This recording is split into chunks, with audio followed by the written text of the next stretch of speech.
Societal justice, systemic societal change, cost dynamics, ఈ మూడే ప్రధాన అంశాలుగా ఇవాళ మాట్లాడుకోబోతున్నాం. ఏ ఇష్యూకి సంబంధించింది అంటే మీ అందరూ కూడా మీ ఇళ్లలో కూడా ఒకళ్ళొకళ్ళతో కూడా మాట్లాడుకునే burning topic of the day, Amrita Pranay ఇష్యూకి సంబంధించి నల్గొండ కోర్ట్ ఇచ్చిన వర్డిక్ట్ ప్రకారం A2కి మరణశిక్ష, అలాగే ఈ క్రైమ్లో ఇన్వాల్వ్ అయిన వాళ్ళందరికీ లైఫ్ టైం ఇంప్రిజన్మెంట్ శిక్ష. ఈ అంశానికి సంబంధించి మనతో మాట్లాడడానికి సోషల్ యాక్టివిస్ట్ కృష్ణకుమారి గారు ఉన్నారు. ఒకసారి మాట్లాడదాం. అమ్మ నమస్తే. నమస్తే. ఎలా చూస్తారమ్మా నల్గొండ కోర్టు ఇచ్చినటువంటి తీర్పు? సమాజంలో ఇక మీదట ఏమన్నా ఆనర్ కిల్లింగ్స్ జరగాలి అదంటే ఈ తీర్పు ఒక చంపబెట్టుగా చూసుకోవచ్చా మనం? ఖచ్చితంగా చూసుకోవచ్చు. కానీ మనం అందరం కూడా కొంచెం అర్థం చేసుకోవాల్సింది, ఆలోచించాల్సింది ఏంటి అంటే ఇది ఆనర్ కిల్లింగ్ కాదు, ఇది ఒక కుల దురహంకార హత్య. అలాగే చూడాలి మనం. ఆనర్ కిల్లింగ్ అంటే మనం ఆ కిల్లింగ్కి మనం ఒక ఎఫెక్ట్ని ఇచ్చిన వాళ్ళం అవుతాం. ఓహో గౌరవం కోసం చంపారా, అట్లయితే తప్పే ఉంది అనే ఒక ఉద్దేశం వచ్చేస్తుంది ప్రజల్లో. ఇది ఆనర్ కిల్లింగ్ కాదు, ఇది ఖచ్చితంగా మేము అగ్రకులం, మా అమ్మాయిని ఒక తక్కువ కులం అబ్బాయి చేసుకోవడానికి వీలు లేదు, మేము ఒప్పుకోము అనేది. మాకు డబ్బు ఉంది, మాకు రాజకీయ నాయకుల అండ ఉంది, మేము సొసైటీలో వ్యాపారాలు చేస్తున్నాము కాబట్టి మాకు అన్నీ మేము చెప్పినట్టు నడవాలి అనే ఒక ఉద్దేశంతో పొగరుతో చేసిన హత్య ఇది. లేకపోతే ఎలా చేస్తారండి? ఇప్పుడు మీకు డబ్బులు ఉన్నాయి కాబట్టి పెద్ద లాయర్లను పెట్టుకోవచ్చు, న్యాయాన్ని కొనాలని మీరు అనుకోవచ్చు, జడ్జీలను కొనాలని మీరు అనుకోవచ్చు. కానీ ఒక నికార్సైన పోలీస్ ఆఫీసరు ఒక కష్టపడి వేసిన ఛార్జ్ షీట్ని, అంటే సాక్ష్యాధారాలన్నింటినీ సేకరించి 1800 పేజీలు వేసిన ఛార్జ్ షీట్ని మీరేమీ చేయలేకపోయారు. ఇది తెలుసుకోండి ఎవరైనా. అన్నిసార్లు మీకు అనుకూలంగా ఉంటుంది అనుకోవద్దు. మీ చేతికి మట్టి అంటకుండా ఒక సఫారీ ఇచ్చి ఒక అతన్ని తీసుకొచ్చి మీరు హత్య చేయించినంత మాత్రాన, మీరు మీ ఇళ్లలో మీరు ఉన్నంత మాత్రాన, ఆ ఏరియాలోనే మీరు లేరు అని చెప్పి ఎలిబీలు సృష్టించుకున్నంత మాత్రాన మీరు రక్షించబడతారు అనుకుంటే అమాయకత్వం ఇది. అమ్మ ఇందాక మీరు ఒక పదం వాడారు, కుల దురంకార కిల్లింగ్ అనాలి దీన్ని అని చెప్పారు మీరు, హత్య అన్నారు. ఇప్పుడు సమాజంలో అగ్రవర్ణం, అగ్రకులం, తక్కువ స్థాయిలో ఉన్నటువంటి కులాలు అట్లా కనుక మనం సెపరేషన్ చూసుకుంటే అసలు ఫస్ట్ ఆఫ్ ఆల్ ఈ కుల వ్యవస్థ అనేది ఉండకూడదు. Quite against it. But still ఇలాంటి క్రైమ్లు, ఇలాంటి ఇంజస్టిస్లు జరుగుతున్నాయి అని అంటే at least prevention of atrocities act against lower caste or lower people ఉన్న మనకి చట్టాలు కానీ ఇండియన్ జ్యుడిషియల్ సిస్టంలో మనకి హెల్ప్ చేస్తున్నాయా ఇవాళ రోజున? ఇవాళ అదే గెలిచింది అని మనం, అదే గెలిచింది, కరెక్ట్, హెల్ప్ చేస్తున్నాయి. కానీ దానికి తగినంత ప్రచారం లేదు. దానికి తగినంత ప్రచారం లేదు. ఇప్పుడు మామూలుగా అయితే ఇలాంటి శిక్ష ఇంతకుముందు ఏ కేసులోనూ పడలేదు, అందుకే ఎవరు ఇంతలా మాట్లాడలేదు. ఇది జరిగినప్పుడు జరిగింది అని ఆ రోజు గగ్గోలు పెట్టేసేసి న్యూస్ ఛానల్స్ కావచ్చు, ప్రజలు కావచ్చు మాట్లాడుకుంటారు, 4 రోజులు మాట్లాడుకుంటారు, 5వ రోజున మర్చిపోతారు సింపుల్గా. కానీ ఈసారి ఎందుకు ఇంత గుర్తుపెట్టుకుని మాట్లాడుతున్నాము అంటే ఎంతో కొంత తక్కువ సమయంలో వచ్చినట్లు లెక్క, కానీ ఇది కూడా చాలా ఎక్కువ సమయమే. ఇప్పుడు జస్టిస్ లేట్ అయితే జస్టిస్ దొరికింది అంతే. అసలు జస్టిస్ కానీ కొంతమంది 6.5 ఏళ్లకైనా మనకి జస్టిస్ జరిగింది అని వాళ్ళ గట్టిగా మాట్లాడుతున్నాం. కానీ ఇది ఇంకా కొంచెం ముందు వచ్చున్నట్లయితే, 1 సంవత్సరం లోపు 2 సంవత్సరాల లోపు వచ్చున్నట్లయితే చాలామంది రక్షించబడేవాళ్ళు కదా. ఇప్పుడు మట్టుకు ఎంతో కొంత ఇది కొన్ని రోజుల పాటు ఈ విషయం మాట్లాడుకోవాలి ప్రజలు, టీవీ ఛానల్స్ మాట్లాడాలి. దయచేసి మాట్లాడితే ఒక ఆలోచన అనేది వస్తుంది. ఇప్పుడు ఒక ఆలోచన, అవగాహన ఉన్నప్పుడు ఒక హత్య అంత ఈజీగా జరగదు. వీళ్ళు ఏమనుకున్నారు, మాకు డబ్బు ఉంది, మేము చేయగలం, కోర్టులను కొనుక్కోగలం, న్యాయం అమ్ముడవుతుంది.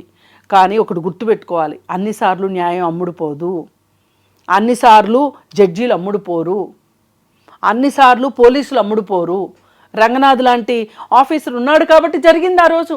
అది ఈ జస్టిస్ జరగడానికి కారణం రంగనాథ్ గారు. ఆయనకి జేజేలు చెప్పాలి ఫస్ట్. ఆ రోజు అక్కడ జిల్లా ఎస్పీగా ఉన్నారు ఆయన వేశారు కాబట్టి ఈ ఛార్జ్షీట్ ఇంత పకడ్బందీగా ఉంది. పైగా ఇవాళ ఆయన అడిగితే ఏం చెప్తున్నారంటే వాళ్ళు హైకోర్టుకి సుప్రీంకోర్టుకి వెళ్తే వాళ్ళు మళ్ళీ రక్షించబడతారా అంటే, మేము వేసిన ఛార్జ్షీట్ ఆషామాషిది కాదు, మేము సేకరించిన సాక్ష్యాధారాలు ఆషామాషి కాదు, మేము ఎంత కష్టపడి లేట్ అయినా సరే మేము ఎన్నో ఏమనాలి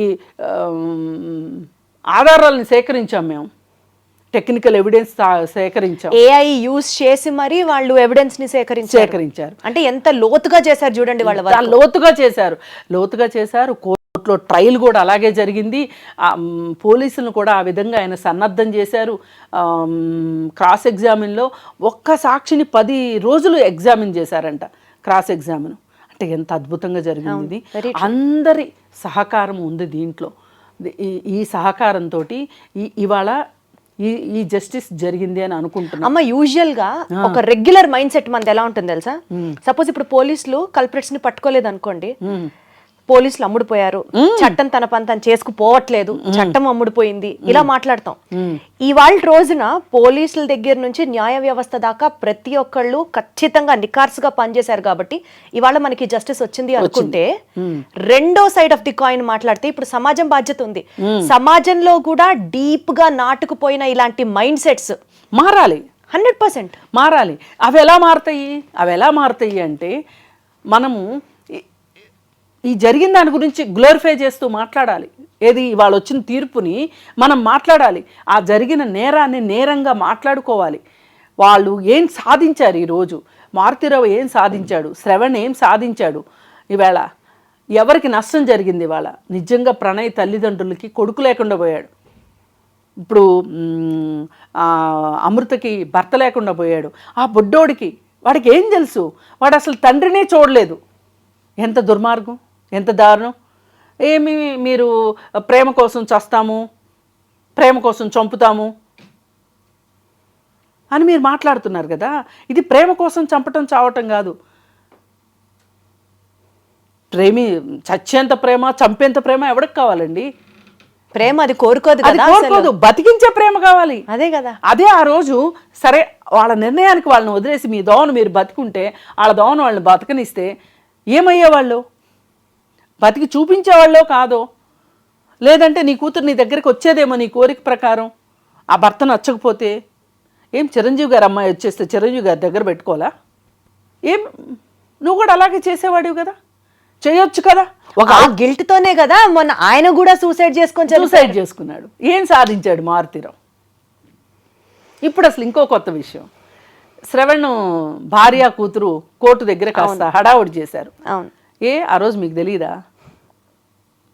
అంటే శిక్ష పడదు అని అనుకున్నారు కాదు, మీ ఆయన చాలా గొప్పలు చెప్పుకుని ఉంటాడుగా ఇంట్లో. నేను అమృతని ఇలా కొట్టాను, అమృతను అలా కొట్టాను, అమృత ప్రేమికుడి దగ్గర నుంచి అమృతను విడగొట్టాను, అది చేశాను ఇది చేశాను అని గప్పాలు కొట్టుకుని ఉంటాడుగా. అవన్నీ మీరు వినే ఉంటారుగా. అన్న కోసం ఆ మాత్రం ఈ తమ్ముడు చేయడా, అన్న రాముడు కోసం ఉన్న లక్ష్మణుడు లాంటి వాడని కీర్తించారు కదా ఆ రోజు. మరి ఆ రోజు ఇవాళ శ్రవణ్ కూతురు అంత ఏడుస్తూ మాట్లాడుతూ, అంత బాధపడుతూ, వాళ్ళ ఆవిడ మీకు ఒక నమస్కారం అని చెప్పి అందరికీ చెప్పటము, ఇవన్నీ మరి ఆ రోజు మీకు మీ భర్త మీ తండ్రి చేసింది చాలా హీరోయిక్గా అనిపించింది. అంత అమృత వల్లే జరిగింది, అంత అమృత చెప్పిందా భర్తను చంపేయమని? ఎందుకు చంపాలి? ఇవాళ కనీసం మీరు రేపొద్దున అతను జైల్లో ఉంటే ములాఖత్కి వెళ్ళడానికైనా అవకాశం ఉంది. కానీ ఈ ప్రణయ్ తల్లిదండ్రులకి ములాఖత్ ఉందా?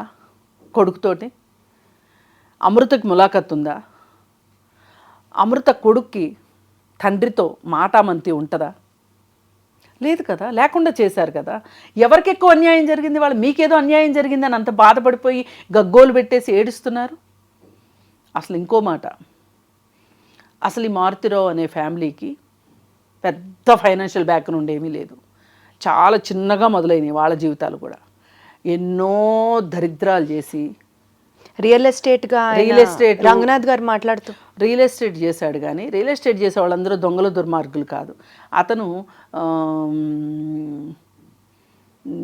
ఏ విధమైన తప్పులు చేయకపోతే సఫారీ గ్యాంగులతోటి పరిచయం ఉంటుంది.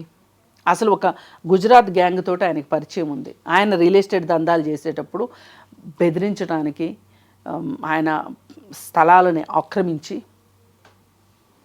అవన్నీ చేసేటప్పుడు ఆయనకు అండదండగా ఉన్న వాళ్ళే ఇతను పరిచయం చేశారు ఈ సఫారీ గ్యాంగ్ని. అలా వచ్చిన ఈ డబ్బులు మీకు, లేకపోతే ఈరోజు కోర్టు దగ్గర నుంచి పారిపోవడానికి కార్లు, ఉండటానికి పెద్ద పెద్ద ఇళ్ళు, ఇవన్నీ ఎక్కడి నుంచి వస్తాయమ్మా? అడగండి ఒకసారి మీ శ్రవణ్ని. ఈసారి వెళ్ళినప్పుడు మీ నాన్న అడుగమ్మా. అందుకే అన్న రుణం తీర్చుకుంటానికి హనుమంతుడిలాగా మీ నాన్న ప్రవర్తించాడు. బాబాయిలు అనగానే ఏదో వీళ్ళకి తండ్రి తర్వాత తండ్రితో సమానం అంటారు. ఆ తండ్రితో సమానం అని ప్రేమాభిమానాలు పంచితే మంచిదే కానీ ఇలా హత్యా రాజకీయాలు అయితే చేయాల్సిన అవసరం లేదు, హత్యలు చేయాల్సిన అవసరం లేదు. వీళ్ళేదో హోల్ అండ్ సోల్ ఫ్యామిలీ మొత్తాన్ని చిన్నాన్నలేని ఎత్తుకెత్తుకున్నట్లు, పిల్లలు మంచి చెడులు, వాళ్ళ నడవడికలు అన్నీ చూడడానికి వీళ్ళు ఉన్నట్లు సినిమాల్లో కూడా అలాగే చూపిస్తారు కదా. మనం చాలా సినిమాల్లో కూడా చూసాం అది. అయితే మరి ఇవన్నీ ఎందుకు? ఇవన్నీ జరగకుండా మనం చాలా సిచ్యువేషన్స్ చూస్తాం కదమ్మా, కొన్ని సినిమాల్లో కూడా చూపించారు. ఇంటర్ కాస్ట్ మ్యారేజ్ చేసుకున్నటువంటి కపుల్స్ ఆ కమ్యూనిటీస్లో వచ్చిన డిఫరెన్సెస్ వల్ల కావచ్చు, ఆర్ తన లైఫ్ వేరు తిన లైఫ్ వేరు, కలిసి ఉన్న తర్వాత కలిసి ఉంటున్నప్పుడు కొన్ని సమస్యలను చూసిన తర్వాత విడిపోయిన సందర్భాలు కూడా మనం బోల్డ్ చూసాం.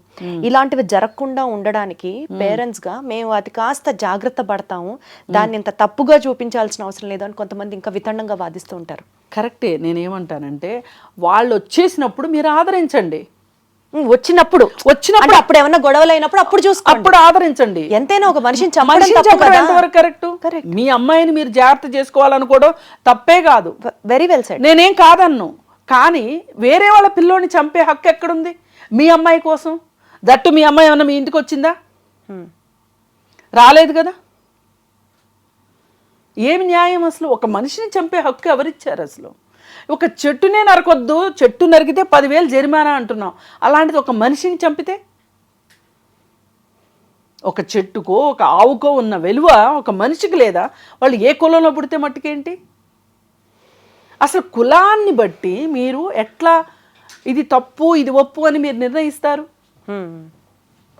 ఇప్పుడు మీరు కట్నాలు కానుకలు అన్నీ ఇచ్చి మీరే చూసి మీ కులంలోనే తిథులు నక్షత్రాలు చూసి చేసిన పెళ్ళిళ్ళన్నీ బాగుంటున్నాయా?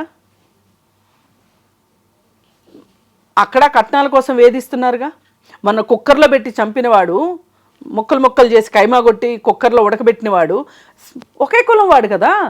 పెద్దలు, అది కూడా పెద్దలు కుదిర్చిన పెళ్ళి కదా. మరి ఏంటి దానికేం చెప్తారు సమాధానం? ఇప్పుడు కూడా ప్రణయ్తో ఆ అమ్మాయికి నచ్చకపోతే ఏ మూమెంట్లోనైనా వచ్చేసే హక్కు అమృతకు ఉంటుంది. అలా ఫ్రీడమ్ పేరెంట్స్ ఇవ్వాలి. మీ అమ్మ తప్పు ఒప్పు నువ్వు చేసేసావు, నువ్వు ఎక్కడన్నా సంతోషంగా ఉండాలి. నువ్వు చిరంజీవి గారి కంటే మొనగోడివా? ఆయన ఇవ్వలా స్టేట్మెంటు? అమ్మ నువ్వు ఎక్కడన్నా నువ్వు సంతోషంగా ఉండాలి స్వీటీ, నీ నీ సుఖ సంతోషాలే మాకు ఇష్టం, నిన్ను ఇబ్బంది పెట్టాలని మేము అనుకోవట్లేదు అని ఆయన ఓపెన్ స్టేట్మెంట్ ఇచ్చారా లేదా? మా బాబాయ్ వల్ల మాకు ప్రాణహాని ఉంది అని చెప్పి ఆ అమ్మాయి కేసు పెడితే చిరంజీవి గారు అది ప్రముఖంగా వీడియో చేసి మరీ పెట్టారు కదా. ఎంత ధైర్యాన్ని ఇచ్చారు కూతురికి. కరెక్ట్. రెస్పాన్సిబుల్ పేరెంటింగ్ ఇచ్చారా? ఇచ్చిన తర్వాత మళ్ళీ అక్కడ ఇబ్బందిగా ఉంది అంటే ఒక బేబీని కన్న తర్వాత కూడా తీసుకొచ్చుకుని పెంచుకున్నారా? చూసుకుంటున్నారా లేదా? మళ్ళీ ఆ అమ్మాయికి ఇంకొక జీవితాన్ని ఇవ్వాలి, అమ్మాయిని చదివించాలి, ఆ అమ్మాయి కాళ్ళ మీద అమ్మాయి నిలబడాలని అమ్మాయిని చదివించారా? ఆ తర్వాత మళ్ళీ ఇంకో పెళ్లి చేశారా? వాళ్ళు ఎప్పుడేం చేయాలో అది చేశారు. ఎవరైనా ఇది చూసి నేర్చుకోరు. చంపిన వాళ్ళు ఆదర్శం. అందుకే ఆ రోజు ఆ కుల సంఘాల వాళ్ళు ఈ కుల సంఘాల వాళ్ళు వచ్చి సూర్యాపేటలో పెద్ద ప్రదర్శన చేశారు మారుతీరావుకి సపోర్టింగ్గా. ఇలా సమాజం మారాలంటారమ్మా? సమాజం మారాలి ఖచ్చితంగా. ఇప్పుడు ఈ తీర్పే గనక ఇంకొక ఇది జరిగిన తర్వాత కనీసం 2020లో వచ్చిన 2020 తర్వాత వచ్చే ఇలాంటి కులదురహంకార హత్యలు ఆగి ఉండేవి కదా. నిన్నగాక మొన్న బంటి చనిపోయాడు, కృష్ణ చనిపోయాడు కదా. చనిపోతే 3 తరాల వాళ్ళు కలిసి హత్య చేశారు కదా. 3 తరాల వాళ్ళు వాళ్ళు జైల్లో కూర్చున్నారు కదా. ఏమనుకుంటున్నారు? ఎవరికి వాళ్ళు మాకు డబ్బులు ఉంటే మేము కోర్టులు మేనేజ్ చేయగలము, జడ్జిలు మేనేజ్ చేయగలము, పోలీసులు మేనేజ్ చేయగలం అనుకుంటున్నారు. అవేవి కుదరవు అని చెప్తే వెళ్ళిపోయింది. ఇదే పని ఏ పోలీస్ అయినా చెయ్యాలి, కరెక్ట్. ఏ కోర్టు అయినా ఇదే పని చెయ్యాలి. చేస్తేనే ప్రజలకి మన న్యాయ వ్యవస్థ మీద ఒక నమ్మకం కలుగుతుంది, నమ్మకం వస్తుంది. తప్పు చేయాలనుకున్న వాళ్ళు ఒక క్షణం ఆలోచిస్తారు, రేపు అదే గతి మనకే పడుతుందేమోనని. కరెక్ట్. ఇవాళ అమ్మాయి ఏడవటం కూడా మంచిదే అనిపిస్తుంది ఒక రకంగా చూస్తే. ఇప్పుడు ఇంకొకడు ఎవడన్నా ఇంత హీరో వేషాలు వేయకుండా ఉంటాడు. ఇప్పుడు ఎవరండి ఏడుస్తున్నారు? నీ భార్య నీ కూతురే ఏడుస్తున్నారు కదా. ఎందుకు ఆ పనులు చేయడం దేనికి? కరెక్ట్. ఇప్పుడు కన్ను పోయినంత కాటుకు పెట్టుకోమని ఎవరు చెప్పారు మీకు? లేదు కదా. అందుకని ఏంటంటే ఇవాళ సొసైటీలో కావాల్సింది ఏంటంటే చట్టము గురించి అవగాహన.